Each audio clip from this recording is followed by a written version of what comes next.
Avant de plonger dans cette histoire incroyable, pensez à vous abonner à la chaîne et à activer la cloche. Ici, chaque récit a quelque chose à dire, et vous ne voudrez pas en manquer un seul. À Washington DC, une ville réputée pour ses institutions puissantes mais aussi pour ses tensions raciales sous-jacentes, Marcus Reynolds, un agent du FBI respecté et discret, venait tout juste de terminer une réunion importante au siège du FBI. Homme noir dans la trentaine, Marcus avait gravi les échelons grâce à son intelligence, sa discipline et son intégrité, mais il savait que sa couleur de peau lui imposait toujours un regard différent de certains collègues et surtout de la police locale. Ce matin-là, alors qu'il s'engageait dans une rue animée, l'agent local Jake Thompson, connu pour son arrogance et ses préjugés raciaux, le repéra. Sans raison valable, Thompson suspecta Marcus d'être un voleur à cause de sa tenue élégante et de son air concentré. Il immobilisa Marcus brutalement. « Lâche ton portefeuille et ton téléphone », ordonna Thompson, ignorant que face à lui se tenait un agent fédéral autorisé et armé. Confus et choqué, Marcus protesta calmement, « Je suis agent du FBI. Je peux vous montrer ma carte. » Mais Thompson, imbu de son pouvoir, ne voulait rien entendre. Non seulement il menota Marcus, mais il subtilisa également son portefeuille, pensant qu'ainsi il pourrait prouver sa suspicion. Les passants, incrédules, observaient la scène, certains murmurant à voix basse sur l'iniquité de l'arrestation. Alors que Thompson emmenait Marcus dans son véhicule, il ne se doutait pas une seconde qu'il venait de déclencher une chaîne d'événements qui allait non seulement révéler son abus de pouvoir, mais aussi changer sa vie à jamais. Marcus, patient et stratège, savait déjà comment il allait retourner cette situation contre celui qui avait cru pouvoir l'humilier. Le vol et l'arrestation injustifiée ne seraient pas sans conséquences, et le policier raciste allait bientôt découvrir que sous le calme de Marcus se cachait une force capable de tout faire basculer. La matinée s'annonçait ordinaire pour Marcus Reynolds. Après un briefing au FBI, il avait prévu de récupérer quelques dossiers confidentiels avant de rentrer chez lui. Habillé de façon professionnelle, sac en cuir à l'épaule, il marchait d'un pas sûrement détendu dans les rues de Washington. C'est alors que l'agent Jake Thompson l'aperçut. Policier de 25 ans de service, Thompson était connu dans le quartier pour son arrogance et ses préjugés raciaux. Il avait tendance à considérer toute personne noire bien habillée comme suspecte.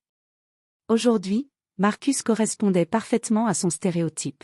« Et toi là-bas ! Arrête-toi » hurla Thompson, sortant son arme avec un geste dramatique.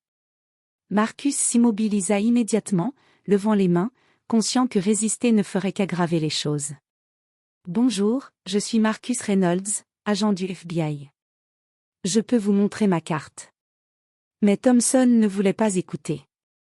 Il le poussa contre la voiture de patrouille, fouilla son sac et s'empara de son portefeuille, convaincu qu'il tenait un criminel. Marcus, choqué, tenta de récupérer ses affaires. « Vous ne pouvez pas faire ça. C'est un vol et une arrestation injustifiée. » Le policier ricana, « C'est comme ça qu'on fait dans mon quartier. » Les passants observaient, certains choqués, d'autres hésitant à intervenir. Marcus, malgré la colère et l'humiliation, garda son calme. Il savait que réagir impulsivement serait une erreur. À l'intérieur de la voiture de police, Thompson continua de se vanter, pensant avoir pris le dessus. Mais Marcus, derrière sa façade calme, commença à réfléchir à la façon dont il allait retourner la situation contre ce policier arrogant et raciste. Ce qui allait suivre allait dépasser toutes les attentes de Thompson. Dans la voiture de patrouille, Marcus garda son calme malgré la tension. Il savait que la situation pouvait rapidement dégénérer, mais chaque agent du FBI apprend à penser plusieurs coups à l'avance. « Écoutez, je vous conseille de me libérer tout de suite, » dit-il d'une voix posée mais ferme. « Vous venez de commettre un délit sérieux. Voler le portefeuille d'un agent fédéral n'est pas anodin. » Thompson éclata de rire. « Un agent fédéral ou pas, ici c'est moi qui décide. » Marcus sourit intérieurement. Il savait que sa patience allait jouer en sa faveur. Une fois au poste, il ferait remonter l'affaire jusqu'au plus haut niveau. Le FBI ne laisserait jamais passer un abus de pouvoir aussi flagrant. Lorsque Thompson relâcha enfin Marcus dans la salle d'interrogatoire du commissariat, il ne savait pas que son arrogance venait de lui coûter cher. Marcus sortit calmement son téléphone et envoya un message codé à son supérieur direct. Situation sous contrôle, besoin de surveillance discrète sur le suspect local. Quelques minutes plus tard, l'inspectrice Sarah Collins, une collègue de Marcus, arriva au commissariat. Experte en enquête interne, elle avait été alertée immédiatement. Elle observa Thompson, nerveux, tenant encore le portefeuille de Marcus. « Jake, je crois que tu as un problème sérieux. » dit-elle doucement, mais avec autorité. « Tu sais exactement qui tu as en face de toi ?» Thompson se raidit. Il ne se doutait pas que Marcus n'était pas seulement un agent, il avait des contacts puissants et le soutien du FBI. Ce qui avait commencé comme un simple abus de pouvoir allait se transformer en enquête interne et en humiliation publique pour le policier raciste. Marcus, quant à lui, garda son calme et son sourire discret.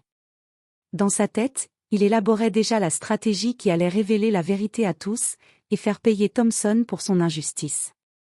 De retour dans son appartement, Marcus s'installa à son bureau.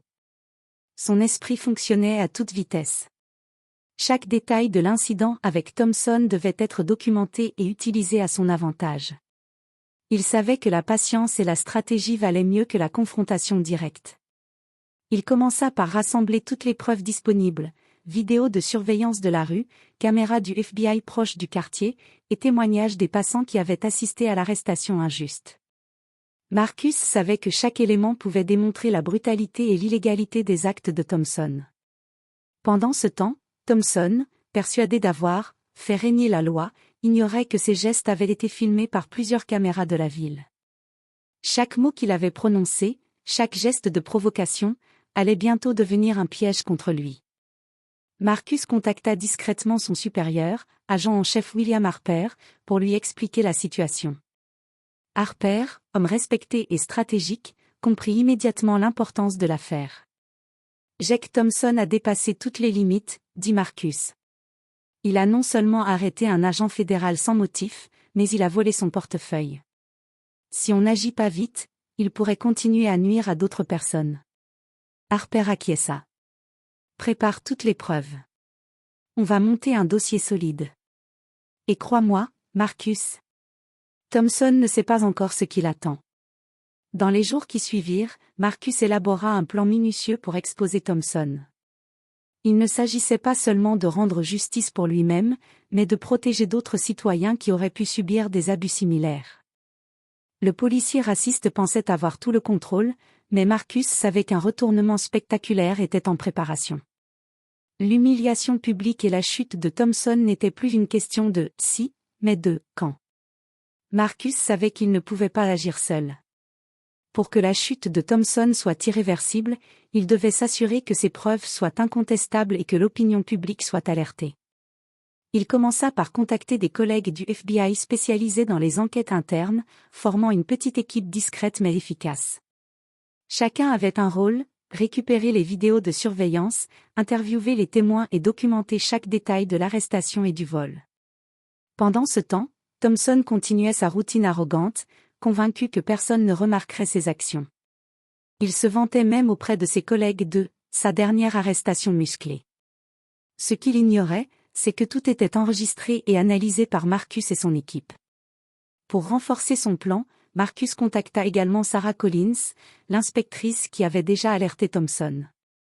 Ensemble, ils établirent une chronologie détaillée des événements, reliant chaque geste de Thompson à ses préjugés raciaux et à l'abus de pouvoir.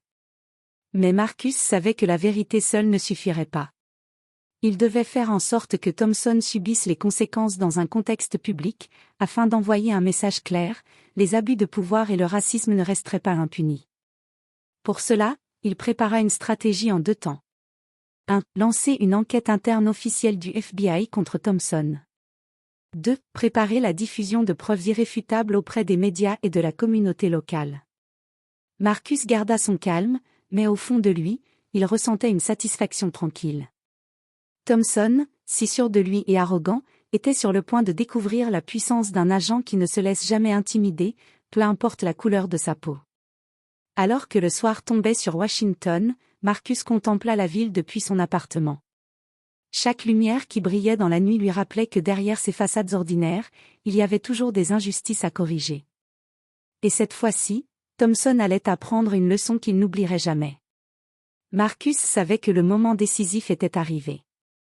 Après plusieurs jours de préparation minutieuse, chaque preuve était rassemblée, vidéos de surveillance, témoignages des passants et même l'enregistrement discret de la conversation où Thompson confessait son préjugé.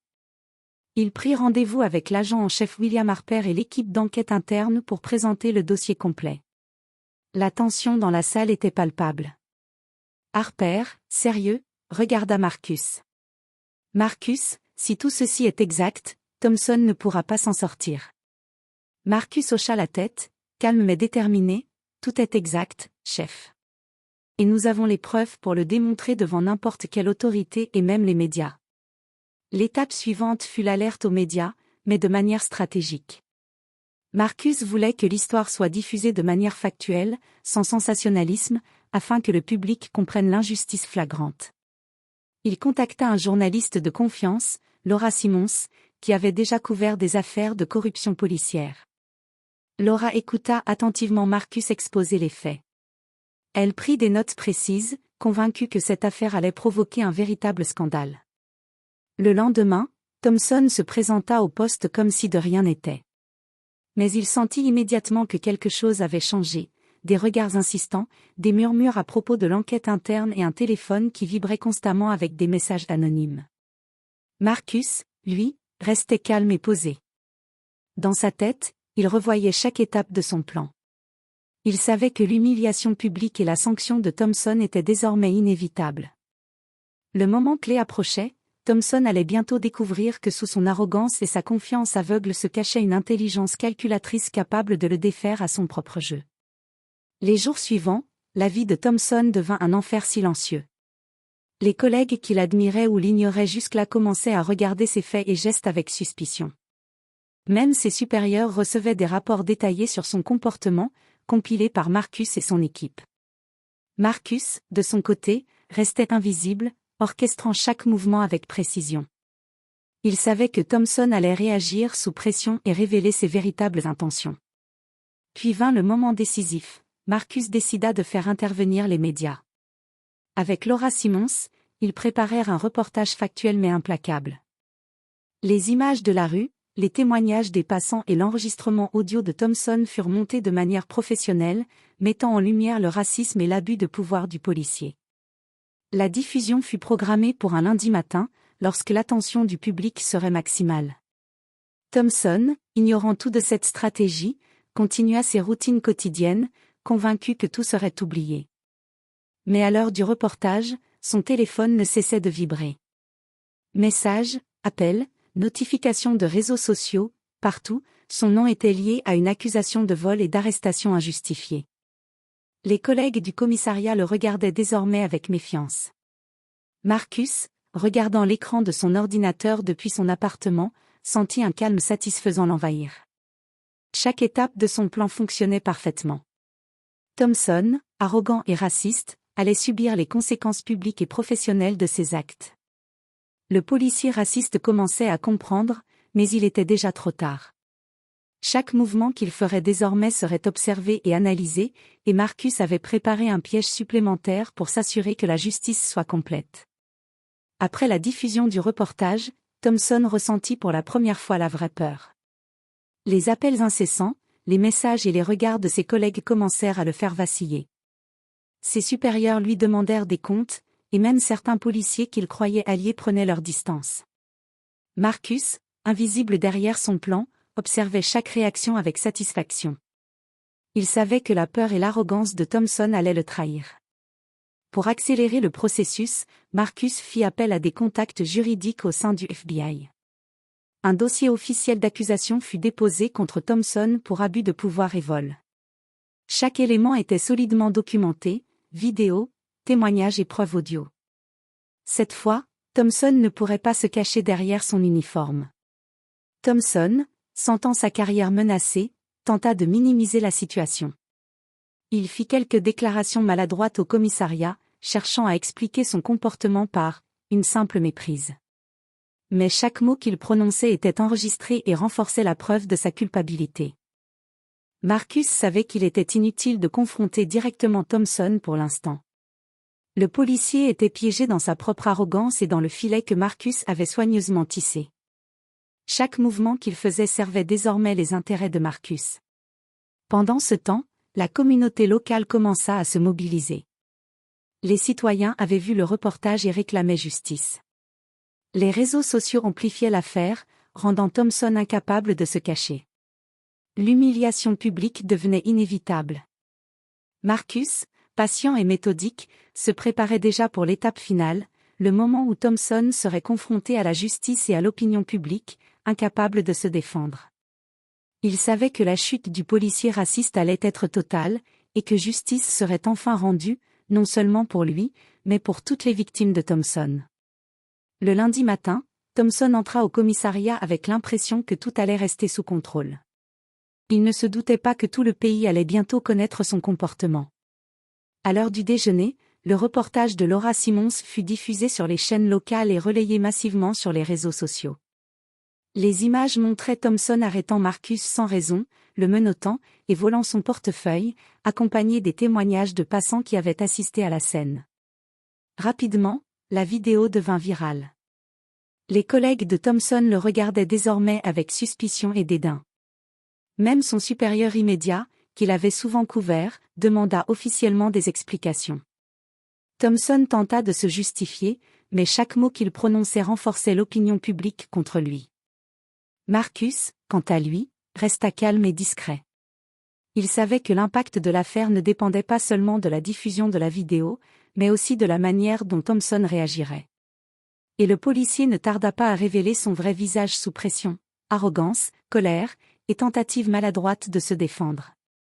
Des groupes citoyens, indignés par l'injustice, organisèrent des rassemblements devant le commissariat, réclamant la suspension immédiate de Thompson. Les médias locaux suivirent de près, amplifiant l'humiliation du policier raciste.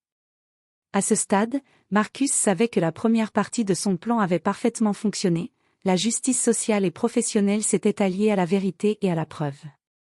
Thompson, incapable de se défendre, subissait désormais les conséquences de ses actes devant toute la ville. Mais Marcus ne comptait pas s'arrêter là. Il préparait déjà la phase finale, celle qui scellerait définitivement le destin de Thompson et enverrait un message clair: nul ne peut abuser de son pouvoir impunément, surtout lorsqu'il est motivé par la haine raciale. Quelques jours après la diffusion du reportage, les conséquences pour Thompson devinrent irréversibles. L'enquête interne menée par le FBI et corroborée par Marcus avait révélé une accumulation de preuves accablantes: abus de pouvoir, arrestations injustifiées et vol. Lors d'une audience disciplinaire au commissariat, Thompson fut confronté à Marcus et à l'équipe d'enquête interne. Les vidéos, témoignages et documents furent présentés un à un. Chaque élément mettait en lumière la gravité de ses actes et son racisme manifeste. Vous êtes suspendu avec effet immédiat et nous recommandons votre révocation, annonça le chef du service disciplinaire. Thompson, incapable de formuler une défense convaincante, demeura silencieux, la honte et la colère se mêlant sur son visage. En parallèle, Marcus reçut des messages de soutien de ses collègues et de la communauté. Son calme, sa patience et sa stratégie avaient permis non seulement de protéger sa réputation, mais aussi de mettre fin aux abus d'un policier raciste. À l'extérieur, la ville célébrait symboliquement la victoire de la justice. Les rassemblements citoyens et les partages sur les réseaux sociaux avaient contribué à envoyer un message clair: aucun abus de pouvoir ne resterait impuni, surtout lorsqu'il était motivé par la discrimination raciale. Marcus, bien qu'heureux de la résolution de l'affaire, resta humble. Il savait que la vigilance devait rester constante. Mais pour l'instant, le policier arrogant et raciste avait payé pour ses actes, et la justice avait triomphé. Quelques semaines après la chute de Thompson, la vie de Marcus reprit son cours normal, mais avec un sentiment de victoire tranquille et durable. Il avait non seulement défendu son honneur, mais aussi contribué à mettre fin à un abus systématique de pouvoir. Les médias avaient continué à suivre l'affaire, montrant comment un agent fédéral noir avait fait face à l'injustice avec intelligence et patience. Thompson, quant à lui, était désormais sans poste et discrédité, obligé de faire face aux conséquences de ses choix. Marcus reçut des lettres et des messages de citoyens reconnaissants, témoignant que son courage et sa stratégie avaient inspiré d'autres personnes à ne pas se laisser intimider par le racisme ou les abus de pouvoir. De retour chez lui, Marcus contempla sa ville depuis la fenêtre de son appartement. La lumière du soleil couchant illuminait les bâtiments du FBI et des institutions alentours. Dans ce moment de calme, il comprit que la vraie force résidait dans la patience, l'intelligence et l'intégrité, et non dans la confrontation brutale. Il sourit, pensant à la leçon qu'il venait d'enseigner à Thompson. L'arrogance et le racisme ne triomphent jamais lorsqu'ils sont confrontés à la vérité et à la justice. Marcus savait qu'il resterait vigilant, mais pour l'instant, la victoire était complète. La ville avait assisté à un exemple clair, la justice pouvait l'emporter, même contre ceux qui croient être au-dessus des lois. Et Marcus Reynolds, par sa patience et son courage, avait prouvé que l'intégrité et la résilience pouvaient changer des vies et inspirer une communauté entière.